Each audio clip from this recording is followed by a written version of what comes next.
owuliranga aya ya Qur'an yonna totawanagamba nti oba bituufu oba si bituufu. Byonna ebiri mu Qur'an tebikubaganizibwako birowoozo, bigambo bya mulezi waaki wa bitonde Allah ebitaliiko season. Byaliwo weebiri tugenda birekawo nga bye bikyasinze obutuufu. Qur'an kyekitabo kyokka ekitalimu editions. They never edit the Quran.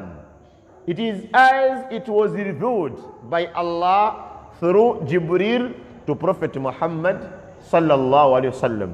Tena edition yonna Quran. Oyinza gisoma aya oba oba sura n'owulira nti byeyogedde si bituufu, kitegeeza gwawulidde gwatali mutuufu.